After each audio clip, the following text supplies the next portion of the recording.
तो देखिए south Sudan दुनिया की सबसे न्यूएस्ट कंट्री है, और ये सवाल आता है दुनिया का सबसे नया मुल्क कौन सा है? South Sudan. कैपिटल इसका जूबा है, ठीक है।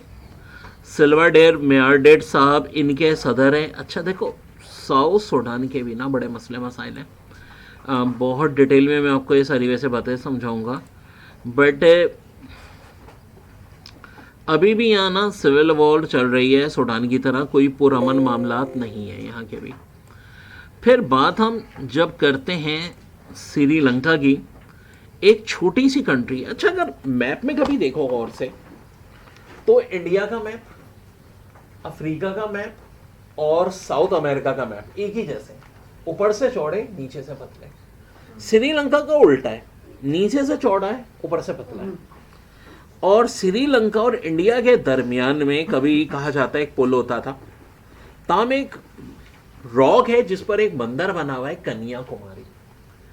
अगर एग्जाम में सवाल आए कि बे ऑफ बंगाल, अरबियन सी और इंडियन ओशन तीनों किस जगह मिलते हैं, तो वो मंदिर का नाम है कन्याकुमारी।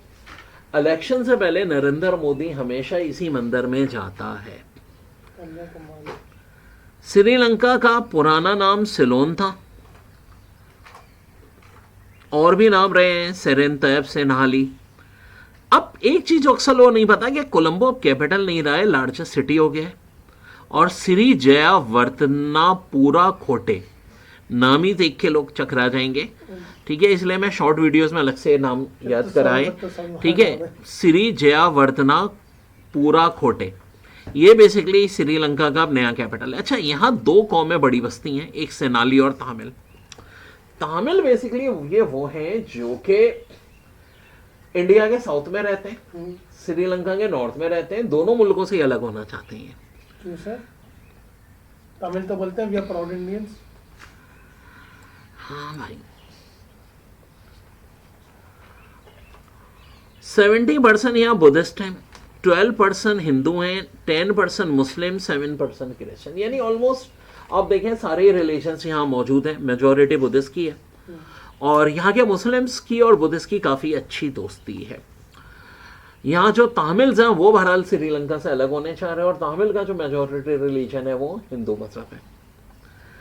इसके बाद इंडिपेंडेंस की करें तो भाई 1948 में बेसिकली ये अलग हो गए थे किसी हद तक। सूडान की हमने पहले भी जिक्र किया था, कभी लार्जेस्ट कंट्री होती थी 9 जुलाई 2011, ये भी इसमें में बहुत आता है। हाँ भाई, लास्ट मुल्क साउथ सूडान था, कब बना था? 9 जुलाई 2011 को। नाइल रिवर दो हैं, ब्लू और वाइट, दोनों कहाँ मिलते हैं? खरदूम में, ये भी बड़ा अहम सवाल आता है। 70% सूडान में अरब रहते हैं, दूसरी कौमें भी हैं, ठीक है। सूडान का पुराना नाम किंगडम ऑफ कुश, ये भी आता है। हज़रत ईसा अलैहिस्सलाम के पैदा होने से भी 1070 साल पहले की बात है, जब फिरौनों की हुकूमत थी इजिप्ट में, तो ये एम्पायर कहलाती थी किंगडम ऑफ कुश।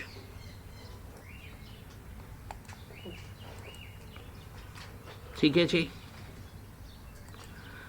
फिर इसके बाद एक कंट्री है सरीनेम, ये बेसिकली साउथ अमेरिका की कंट्री है, और यहाँ मुसलमान काफ़ी तादाद में रहते हैं।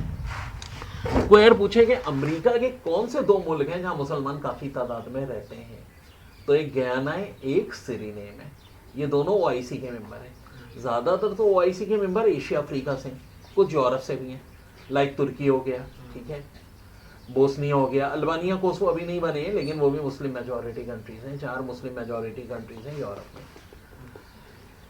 ये मुस्लिम मेजॉरिटी नहीं है, 15 से 20% है मुसलमान, लेकिन यहाँ काफ़ी मतलब समझो मुसलमानों का असर रसूख है, और ये दोनों की गवर्नमेंट प्रो मुस्लिम है, मुसलमानों को बड़ा सपोर्ट करती हैं, ठीक है। उनमें से एक सरीनेम है। सरीनेम की ऑफिशियल लैंग्वेज भी बहुत पूछते हैं, डच है। हाँ, एक बात याद रखें, ज़्यादातर साउथ अमेरिका की कंट्रीज में जो लैंग्वेज बोली जाती है स्पेनिश। एक तो ब्राज़ील है जहाँ पुर्तगाली बोली जाती है, फ्रेंच गयाना में तो ऑफ कोर्स फ्रेंच गयाना बोली जाएगी। सरीनेम में जो है वो क्या बोली जाती है? डच। अच्छा देखो, उन मुल्कों की लैंग्वेज जिनकी स्पेनिश है ना वो नहीं पूछते पेपर में, जिन 3-4 मुल्कों की लैंग्वेज स्पेनिश के अलावा कुछ और है ना वो पूछते हैं। तो सरीनेम की लैंग्वेज भी ज़रूर पूछते हैं पेपर में जी, डच। और खैर इनके प्रेसिडेंट चैन का नाम इतना इंपॉर्टेंट नहीं है, जो इंपॉर्टेंट होते हैं फिर भाई मैं आपको बता देता हूँ। फिर आता है सोडन। सोडन के ना किंग का नाम बड़ा इंपॉर्टेंट है, CARL, कार्ल 16। ठीक है, पूरा नाम तो कार्ल 16 गुस्ताफ है, गुस्ताफ याद ना रखें, बस कार्ल 16 याद रखें। 16। असल में देखो फैमिली में नेम रिपीट होते हैं ना। अब कैराल नामी एक किंग थे, फिर उनके पोते, आमतौर पे पोतों के नाम रख दिए जाते हैं वही सेम। ठीक है, परामार रीबो जो हमने बताया था, सीरीनेम का कैपिटल बताया था। अब देखें स्वीडन की जब हम बात करते हैं तो अभी भी यहाँ किंगशिप है, ठीक है, और ऑफिशियल लैंग्वेज स्वीडिश है। फिनलैंड के लोग भी कुछ आबाद हैं तो फिनिश भी होती है। स्कैंडिनेवियन रीजन में शुमार होता है पूरे का पूरा। और देखिए स्वीडन का ये है कि दुनिया में जो सबसे बड़ी डिग्री है पोस्ट डॉक्टरेट, उसके लिए एक्सपर्ट दुनिया का मुल्क कौन सा है? स्वीडन है। ठीक है, अगर पोस्ट डॉक्टरेट करने के लिहाज से सबसे अच्छा मुल्क है तो स्वीडन है। और अभी कुछ अरसे पहले ही स्वीडन और फिनलैंड किसके मेंबर बने? नेटो के मेंबर बने। वरना इससे पहले स्वीडन की और फिनलैंड की पॉलिसी ये थी कि हम न्यूट्रल रहेंगे, लेकिन ये यूक्रेन वॉर के बाद इन्होंने अपनी पॉलिसी चेंज कर ली है। फिर आता है स्विट्जरलैंड। ये बड़ी इंपॉर्टेंट कंट्री है जनाब। आपने देखा होगा बड़े बड़े ऑर्गेनाइजेशन के हेड ऑफिस जेनेवा में, जो यहीं का शहर है। बर्न इसका कैपिटल है। ठीक है जनाब, यहाँ जर्मन स्पीकिंग लोग ज़्यादा रहते हैं और फेडरेशन है कैंटन्स की, ये बड़ा है। मैं इसमें भी मैंने शॉर्ट वीडियो बनाई थी, CANTONS। जिस तरह अमेरिका में 50 स्टेट्स हैं, यहाँ 26 कैंटन्स हैं। कहाँ की बात हो रही है? स्विट्जरलैंड की। स्विट्जरलैंड मशहूर है अपनी न्यूट्रलिटी के लिहाज से। इन्होंने एक अरसे से ना वर्ल्ड वॉर में वाहिद मुल्क जो न्यूट्रल रहा था यूरोप में, वो स्विट्जरलैंड था। ठीक है, 1815 से ये पॉलिसी बना ली है इन्होंने।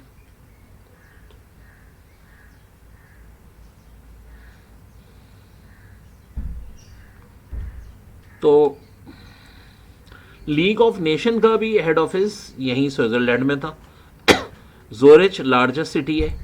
जर्मन के अलावा फ्रेंच और इटालियन भी बोली जाती है। फिर आते हैं सीरिया को की बात करते हैं। सबसे बड़ा शहर अलेपेलो है, और जो यहाँ पर जो है ना बहुत सारे एथनिक ग्रुप्स हैं। अरब भी हैं, कुर्दिश भी हैं, मुस्लिम्स भी हैं, क्रिश्चियन भी हैं, दुरूज भी हैं, यजदास भी हैं। बहुत सारे कॉम्प्लिकेटेड हैं यहाँ पे। मजहबी मामलात भी ना बहुत ज़्यादा डेंजर किस्म के हैं यहाँ। ठीक है, इनकी जहाँ तक ताल्लुक़ है तो बहुत पुराना मुल्क है। 1945 में ये आज़ाद हो गए थे। फिर 1961 में इन्होंने सीरिया और इजिप्ट में मिलकर एक नया मुल्क बनाया था, यूनाइटेड अरब रिपब्लिक, जो कि ज़ाहिर है बाद में टूट गया था। ठीक है, और बास पार्टी की रूलिंग थी बहुत अरसे तक। यहाँ अभी बहुत रिसेंटली गवर्नमेंट चेंज हुई है। और सीरिया का जहाँ तक ताल्लुक है, देखो दमस्कस की ख़ास बात क्या है। दुनिया का सबसे पुराना अगर कोई पूछे कैपिटल कौन सा है, दमस्कस। 6000 साल से कैपिटल चल रहा है। 6000 साल बहुत होते हैं।